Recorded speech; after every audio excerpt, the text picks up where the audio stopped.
এখন পেঁয়াজ দুটো কুচি কুচি করে কেটে রেখেছি, কতক্ষণ দিয়ে দিলাম, লবণ দিয়ে দিলাম হাফ চামচ, হলুদ গুঁড়ো হাফ চামচ, তখন লাল গুঁড়ো মরিচ হাফ চামচ দিয়ে দিলাম। তো এখন আমি চালের গুঁড়ো দিয়ে দিলাম হাফ কাপ, বেসন গুঁড়ো দিয়ে দিলাম হাফ কাপ। ভালো করে মেখে নেব। ভালো করে মেখে নিলে অনেক খেতে ভালো লাগে, তবে বাড়িতে বানিয়ে খেতে পারবো। এখানে কাশ্মীরি লঙ্কা গুঁড়ো দিয়ে দিলাম। তো ভালো করে মেখে এখন কড়াই বসিয়ে দিয়ে দিলাম।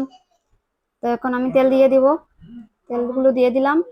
তো এখন একটু নুন দিয়ে দেবো, নুন দিয়ে ভালো করে ঘেঁটে নেব। তো কড়াইতে যাতে না লাগে তাই আমি দিয়ে দিলাম।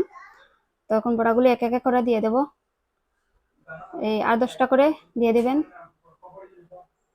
তো ভালো করে আমি লাল করে ভেজে নেব।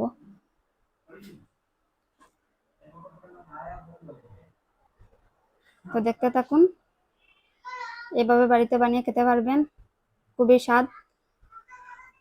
বাচ্চারা তো অনেক পছন্দ, বড়া ভাজা তো অনেক খেতে তারা পছন্দ।